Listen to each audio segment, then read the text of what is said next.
Ozeros, your fur looks so soft today. Oh, thank you. I've been eating lots of honey recently. Oh, well, that explains why you're such a sweetie. Oh, you. Wanna have a play fight now? Oh, you know it, bestie. Ladies, gentlemen, and monsters of all ages, the Monster Hunter franchise has existed for nearly 2 decades at this point, and over that time it has changed and reformed itself multiple times, completely redefining the parameters of the hunting experience. Along the way, though, one question that I find myself asking is quite simply, has Monster Hunter gone soft over time? I don't mean the difficulty of the combat of the individual hunts, at least not on a moment-to-moment scale. I'm talking about the experience of the game as a whole, the loop of the gameplay. These days, how much attention do you actually pay to any of the auxiliary mechanics, like the farm, for example? Like in the olden days of the first farm in the second generation of the games, you had to very slowly and methodically build up your farm to give you the resources that you wanted in exchange for quite a large number of points, but you were locked to a set number of each thing per quest. For example, only a handful of honey. Imagine modern hunting if you only gained around 5 honey per quest completion. By itself, that adds an entire element of gameplay that makes you far more conservative with every one of your resources, or then forces you to find a way to farm the resources in a more manual and intentional way within the game. It is very much arguable that the decision to change how this works in the future games is a quality of life decision, that it all led to the gameplay loop being smoother, but I think that very much depends on what you believe Monster Hunter to be about as a whole, what you think the identity of the games is. Pretty much undeniably, the most enjoyable thing about the series, the real strong hook that keeps people involved as long as they are, getting hundreds if not thousands of hours in each generation of the series, is the combat, the unmatchable feeling of the hunter versus monster experience in these games, and that moment-to-moment feeling from the start of combat to the end of combat one way or another. No other game gives quite the same feeling quite the same way, and so as the Monster Hunter games have evolved and further ones have been made, decisions have been made by the developers to streamline the process significantly. Put very simply, a lot of these changes exist to reduce the time that someone spends in between fighting monsters, in order to maximize the amount of your in-game time spent actually in the combat that really draws people in.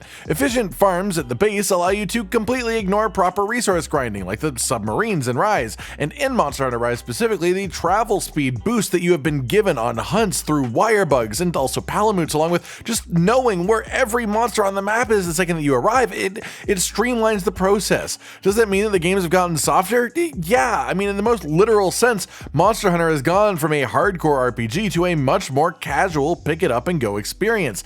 Is that a bad thing? That is entirely up to your own personal sensibilities and decisions.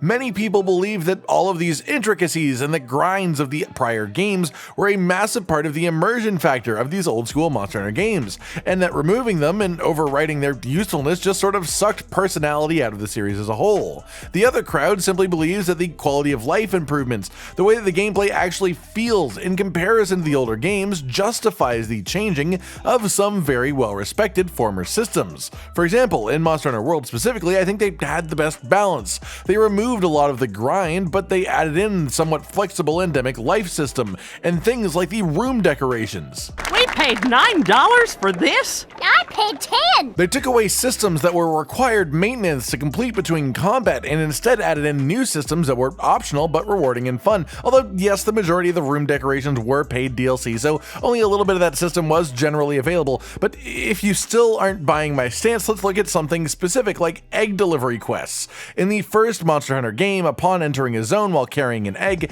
every single living thing within half the zone would notice you and start charging at you head on, attacking relentlessly until you got out of the zone. One hit would break the egg, stamina is limited and running out would break the egg, rolling would break the egg. If you kill the small monsters, they respawn by the time that you get back to the zone so that they can attack you again and break the egg because of the slow movement speed. All in all, it's really hard to even put into words how aggravating these quests were, and well, for the most part, they were required to unlock certain monsters, so they were not really just difficult, but also mandatory. Let's compare that then to egg delivery in Rise. There isn't a single mandatory egg quest, partially because, again, the process has been extremely streamlined to maximize the time that you spend hunting the monsters. But even then, the actual process of carrying an egg in Monster Hunter Rise is just unbelievably forgiving and gives you so much control. Wire bugs usage don't break the egg, especially notably you can jump as far as you want downwards while holding an egg as long as you wire bug upwards to cancel the fall damage before you hit the ground.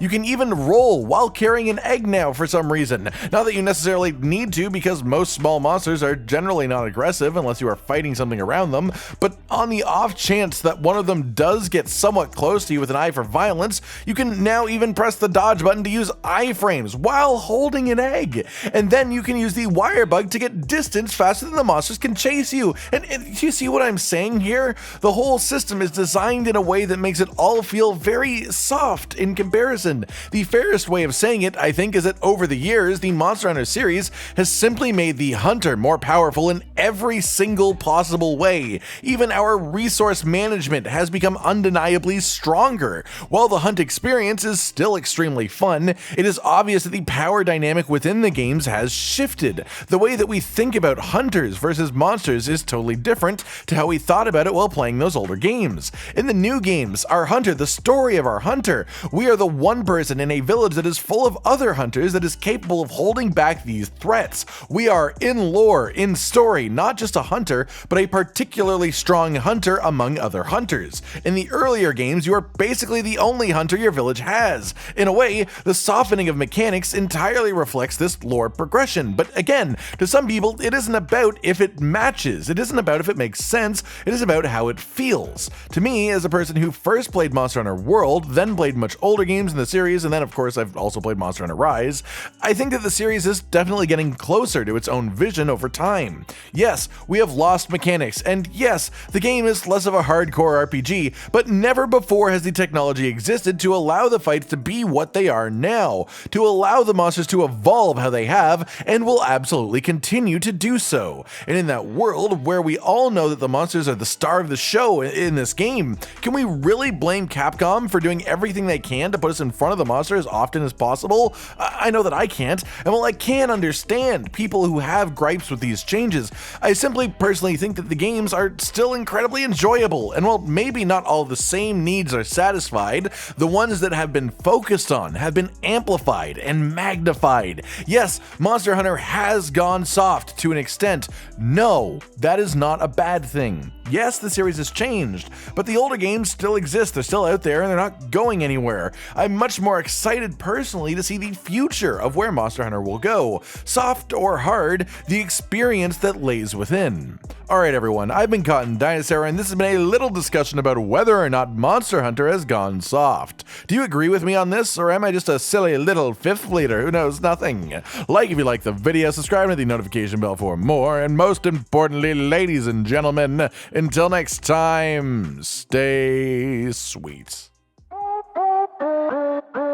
Josh, Cotton, and Hollow with the videos, dropping the humor like a hammer on your tippy toes, bringing entertainment on a daily arrangement to take our insanity and turn it into entertainment. Yes, I said entertainment twice, to reiterate that it is nice to look into your faces on a mostly daily basis when you let us in your homes to make the whole world a stage. Goodbye.